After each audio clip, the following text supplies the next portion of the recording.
Hi, everyone. Welcome to Poet to Poet. I'm Radha Marcum, and today I have the pleasure of talking to poet Katherine Indermaur, and she's the author of the new book, I. Before I introduce you to Katherine, I'd love to invite you to become a subscriber of the Poet to Poet newsletter on Substack if you aren't already. Just go to poettopoet.substack.com and subscribe for free. In it, you'll find interviews like this one, plus helpful ideas on writing and publishing books of poetry. So again, today I'm so thrilled to introduce you to Katherine Indermaur. She is the author of her first full-length book, I, which was selected as the winner of the 2022, just this year, Deborah Tall Lyric Essay Book Prize by the poet Kazim Ali. I should say the writer Kazim Ali, since he is more than just a poet. And we'll be talking a little bit about that in a minute. She is the author of 2 chapbooks, an editor for Sugar House Review, the recipient of prizes from Black Warrior Review and the Academy of American Poets, and was named a runner-up of the 92nd Wise 2020 Discovery Poetry Contest. Her writing has appeared in Ecotone, Frontier Poetry, New Delta Review, The Normal School, Seneca Review, and elsewhere. And she's a graduate of the Colorado State University's MFA program. She lives in Fort Collins in Colorado, near me, and she lives there with her husband and daughter. So Katherine, welcome to Poet. It's so lovely to have you here. Thank you so much. Thanks for having me. So I'd love to start by asking you to describe the book, since it's a little bit different than your traditional poetry collection. So it's considered a serial lyric essay, which sounds really fancy and lovely. But for those of us who aren't familiar with that form, or maybe just aren't familiar enough to know that we actually have read books of this type, what does that mean, a serial lyric essay? And what does it mean to you specifically? Yes, the serial lyric essay is a really interesting form that, in my mind, lives between prose poetry and nonfiction.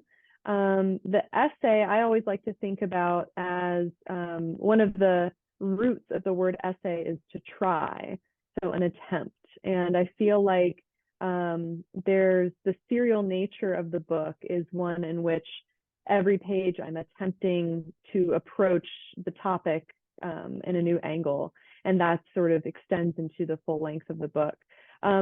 I think a lot of people have actually read serial lyric essays without recognizing that they are doing so, or have come across titles that are without realizing it. So, and I feel like it's become more popular in recent years too, a more popular form, and reaching a broader audience. So Maggie Nelson writes often in the lyric essay format. Blewett was a really popular book of hers that Wave Books just recently re-released in a really beautiful edition. The Argonauts is another book of hers that could be considered a lyric essay. And the poet Heather Crissell recently came out with a book called The Crying Book, that I feel like does something similar to my book, or I'm claiming that it does something similar to my book. Her book was first, but where she is engaging with the history, the politics, the idea of crying, intermixed with her own personal experience, places she's cried, reasons she's cried, and the idea of white women's tears being used for political gain and change. So anyway, those are a couple examples that people may be familiar with. But in I, it basically, there are elements of poetry in the book where space on the page is important, where words get broken up, where sentence structure isn't always the organizing piece of the book. But overall, it's written in prose, it's in paragraphs, but there's a lot of space, and there's also a lot of interest in research, because the book delves into mirrors and psychology around mirrors. So there are elements of both nonfiction and poetry, and the sort of repetitive nature of that makes it a serial lyric essay, I think. Mm-hmm.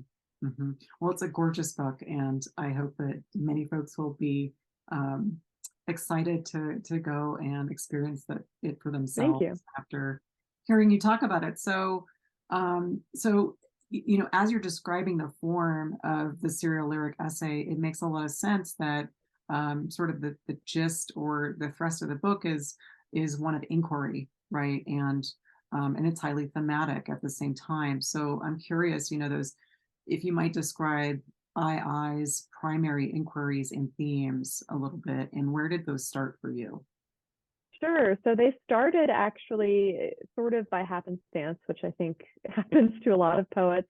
I was in an MFA workshop, just writing poems for that workshop and to share with my peers there. And mirrors started to come up just as symbols, as objects, a lot in my writing. And I was like, I should delve into that more because mirrors are interesting. And I just was curious about who invented mirrors, when did they become so ubiquitous. I knew for a while that they were very expensive and only like fancy rich people in the West had them, but what were experiences of mirrors in the East? So I just had all these questions about mirrors themselves. And as I did some research about that, it occurred to me that part of the reason I was interested in mirrors is because they trigger a lot of symptoms of my skin picking disorder for me. And so standing in front of a mirror is one of the ways that I get started picking at my skin compulsively. And I've had a very fraught relationship with mirrors for that reason. Over the years, I have gotten rid of a lot of mirrors. I have covered mirrors in my house on occasion with scarves and things like that. So I've had a lot of, personal experience with thinking about mirrors in that way. And the project just became this nexus of those two concerns. And so there are a lot of themes that come up like vision, the nature of vision, of light, and how vision informs our psychology and how we think about ourselves. But also, I feel like the book was an attempt, again, that word, to heal and to think about healing and what that might look like, and how seeing both offers for this offers for people the opportunity to heal from even the harm that seeing can cause. So there's a lot of attempts to bring the body into the book. And yeah, it just got started with kind of an obsession with mirrors. Mhm. Well, what a powerful symbol, and what a, in the book too, it becomes something that just keeps opening up, right? And just as a mirror, is going to show you all these different angles. Each of the pieces within the book, kind of does the work of a mirror. Um, and I love what you're saying about sort of the intellectual curiosity that can drive the project. Oh, I'm really curious. Well, what do mirrors mean for this particular set of people or in this particular time period? And yet, drawing in the emotional content right into that inquiry as well, not just an intellectual exercise, but truly one of the mind and the heart, approaching these topics. So what a powerful form it can be. Thank you. Um, Yeah, I agree. so would you like to read a little bit to give folks a taste of what this sounds like on the page? Sure, I'd love to. So this is from the very beginning of the book. It's just a couple pages. If I could only see more clearly my own seeing. Mirror, from the Latin mirare, mirari, to look at or to be surprised, to look at with wonder. Mirror and miracle are cousins of wonder. To mirror, to mimic exactly, two margins and the air between them, and the light to cleave them. As a child, I stood staring at the reflection of my eyes in the bathroom mirror, switching off and on the overhead light. In the on position, the quick closing of the center of my black point eyes, the shock of light swelling the blue. In the off, the center growing dark open to dark open, like ears hoping to listen. To see our own eyes is to gaze straight at the lag rooted in the loop of light from mind to mirror and back. If I blinked quickly enough, I could sometimes catch a glimpse of my eyes completely shut. There is no objective mirror, a looking glass. See, the glass is looking. Well, I hope that folks who are listening and or seeing this interview are hearing just how poetic this form can be. So even though it is considered lyric essay, it's very much in, I feel, that space of poetry and drawing us into sort of an imaginative experience that feels like a poem. So each of these would you call them fragments? Yes. The page or the lyric fragments, could, I think, stand on its own in the way that a poem might stand on its own. And yet there feels to me a just as in the topic of mirror, this doubleness. There's a way in which they truly spill into one another or mirror one another really strongly. Right. Probably more so than poems would in a traditional collection. Right. It's just a fascinating and really, I think, rich form for this content. So I'd love to hear a little bit about how you structured the book. So all of these pieces that are doing this work that we're describing, and just sort of resonating off of the page. How did they come together as a full book? Was it, did you start with the first fragments that appear in the book, and then they were all written in chronological order? That's usually not the case, but right. Tell us a little bit about that whole process. Sure. I love this question because I'm still wrapping my mind around how it came together. But it was not easy. As you were talking about how everything kind of the fragments, it's fragments, but they spill into each other and they reflect off each other.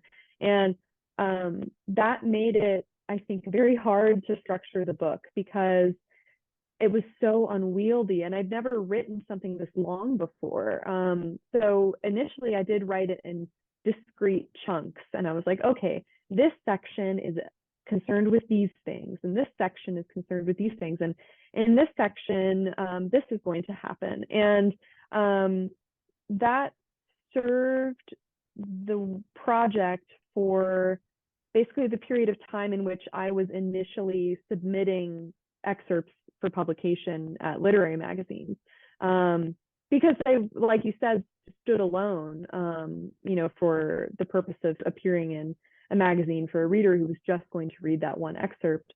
But then once I sat down with all of those and started thinking about how am I going to, I think there's probably a book length something here, but I don't know how to do that and how to think about structuring it. So initially I, like I mentioned, was doing a lot of research and just taking a lot of notes.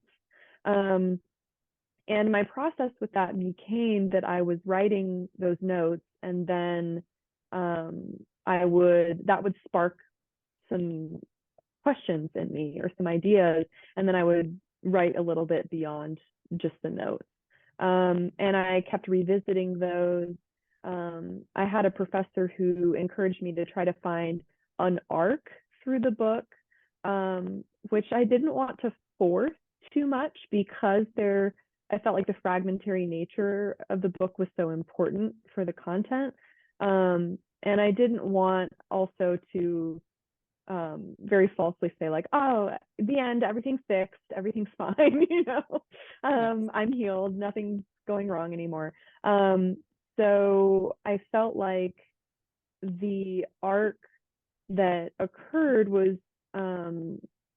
very organic in that I started to write a series of pieces that I'm calling practices.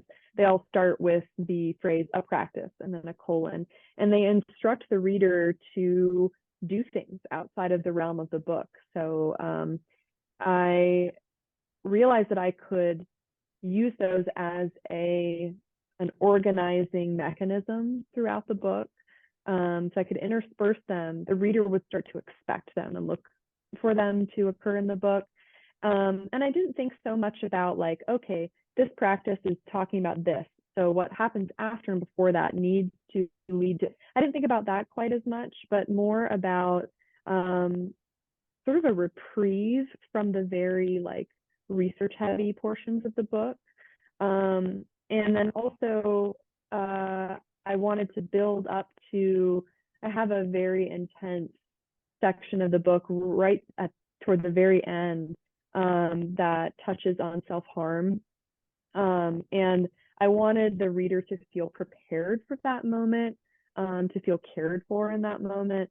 And I felt like that became the arc, was once I wrote that piece of it, that I knew that the reader was going to need to be prepared for that moment and then be led out of that moment, which I think is the very end of the book.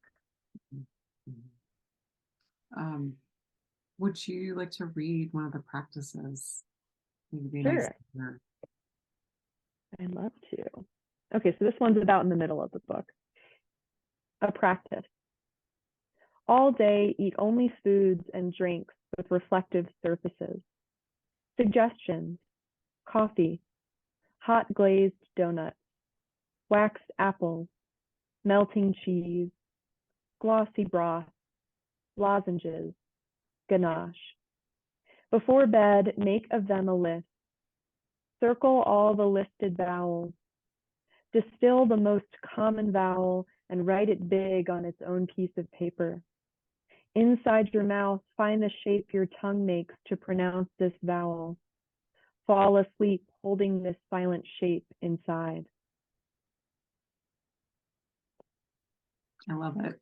I just want to like linger on it and let it work on my brain the way it's working in my brain. So thank you. And I just want to, appreciate sort of this thoughtfulness that you're describing in leading the reader through the territory of the book, and knowing that there is something, heavier or more difficult psychologically, right, in that sort of climax of the arc of the yep. book, and preparing the reader for that in a way.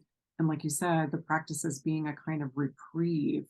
I think a lot of times as we're trying to shape collections, we only focus on the strong notes, like right. the strong themes and where the timpani is going to come in and the horns, and we're not as attentive to just those moments where we let the reader settle a little bit or come back into their body in a way that the practices did for me. Mm-hmm.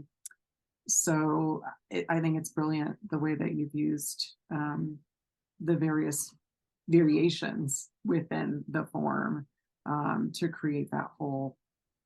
So I am curious, you also said that the book was first published in part as a chapbook. Right. So how did that work within the process? And do you feel like the chapbook is a different, entity in a way? Yeah, that's a really good question. I had come up through this tradition of poetry publishing in which it's like, oh yeah, poets, they do chapbooks and then they do full-length books. And then sometimes they do more chapbooks, but a chapbook is a great first step to a full-length. And I actually have another chapbook that I published as my first one that has not become part of a longer manuscript. It's a standalone thing. So I have experience with that version of things as well. But my goal for the chapbook that then eventually became was, at the time I was working full time and I finished my MFA, and I was like, if I'm going to finish this book, I need a goal before that. I need an intermittent goal. And that goal was chapbook length. I was like, if I can get to chapbook length and have that work, then maybe I have it in me to do a full length version of this book. And so I did that. And when I first was submitting that chapbook for publication, that was all there was. That was the entire project. But I knew that my eventual goal was to continue working on it into a full length piece. So at the time that I was submitting that chapbook, I was still adding to the project, wanting it to become full length. But that was just a goal for me because it was such a long work, and I'd never written anything quite that long and didn't really know how to deal with something that long, even though it is in chunks. And I, plenty of times in revising the book, moved things around. It's not like, oh, this has to come before that, but it was just so much that it felt like that was something I could wrap my mind around. It was like, okay, I can do 35 pages or whatever it was. So yeah, I was really lucky to have last summer, the chapbook Facing the Mirror, an essay, come out from Coast No Coast Press, which does a bunch of really interesting stuff with poetry. They have a journal as well, and a lot of genre lists or hybrid stuff. And that title was actually the title of the book when I submitted it as a full length as well, and then we changed it.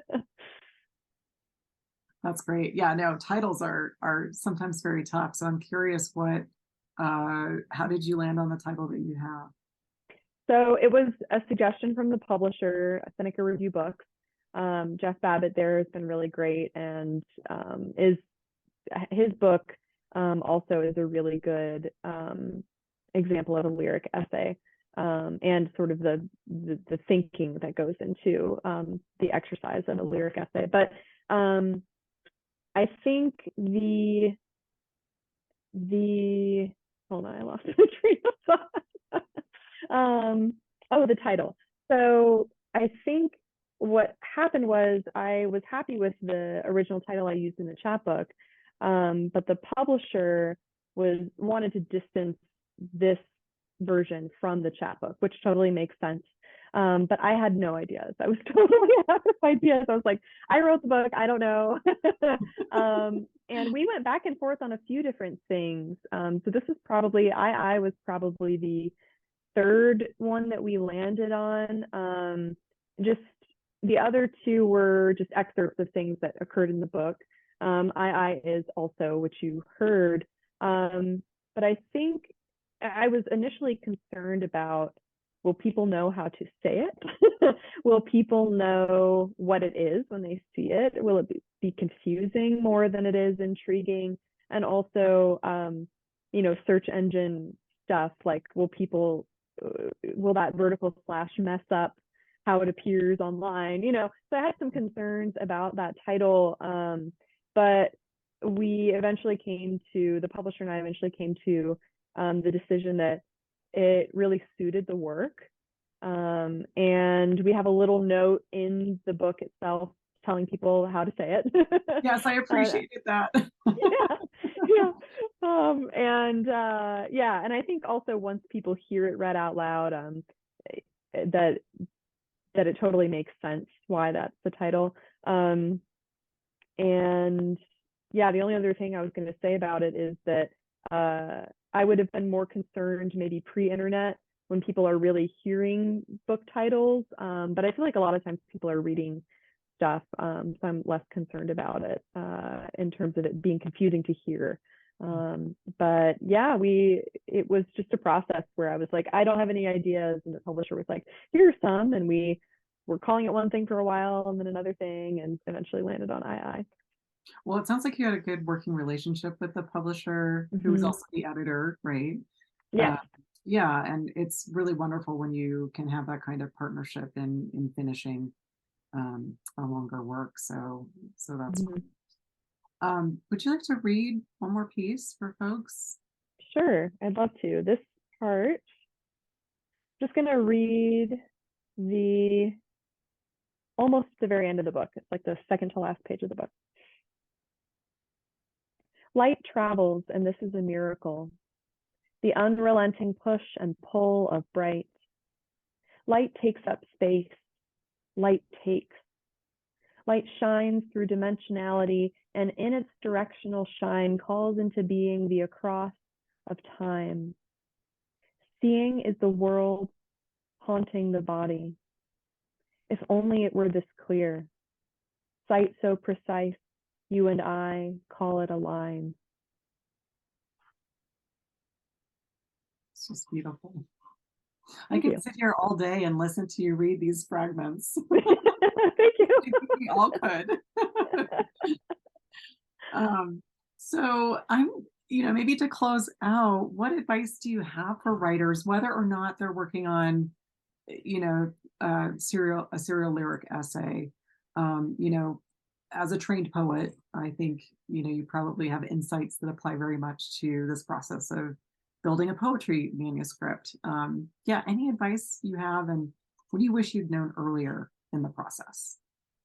Yeah, I love one of the best things that I learned in my MFA program was that as a poet you can do research for your poetry and that's okay. I guess I came into grad school thinking like, oh, the muse had to come visit you and you had to be inspired, and then any revision work that you did had to just be on that page. And yeah, thankfully grad school really exploded that romantic idea for me. And so I love to research things or work with other texts. I find that I do my best writing when I'm reading. And, just little lines from poems that inspire me, or even if I'm looking at a book and I think I see a word that's not there, I'm like, oh, that's really that phrase, even though that's not actually in the book, that's really interesting and that'll spark something for me. So just constantly reading, even if it's not poetry, even if it's like reviews of books or reports from Scientific American or something like that. I find just following your curiosity in that way to be really interesting. And I went to a reading several years ago before the pandemic, before Ada Limon was our poet laureate of the US. It was a reading she gave, and she talked about how her writing process has never been to write every day, and that she prefers to just take notes on things, and then maybe once a month, once every 2 months, she'll sit down and write a bunch of poems.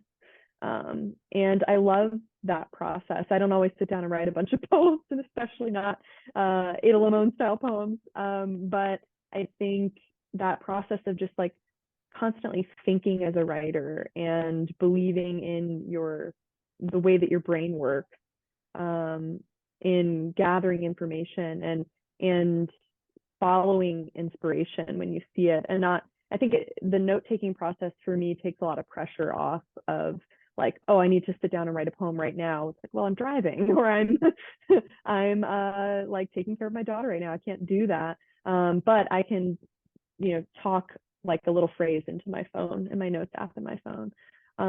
So I find that to be helpful for writing. And then for the process of like getting prepared for book publication, a book I wish I knew people knew more about is Janine Hall Gailey's book, PR for Poets, a guidebook to publicity and marketing. I'm looking at my handwriting. A guidebook to publicity and marketing. And that's a book specifically for poets publishing books, mostly for the first time. But, if you're publishing another book and you want to do a better job of publicizing your next book, her tips are so helpful. She's published several poetry collections, and poets, we usually don't get publicists, we don't get a budget, a marketing budget. So ideas that aren't too scary for like how to do social media and when to do what and what to expect from your publisher. She has all kinds of really helpful information in there that I feel like just prepared me well for what was coming my way, even though at the time it seemed very uncertain and confusing and kind of scary. So yeah, there's a lot of like, oh my gosh, my book is accepted. And then it's like, wait, what? What do I do now? What is this next? Right. You're like, I got the goal, like, check, this is amazing. And then you're like, well, wait, what happens with the cover? And what happens with, oh, they don't like my title? Or, oh, how do I get people to read it? Yeah, no, the work doesn't stop once it's right. accepted. It only And starts in another way.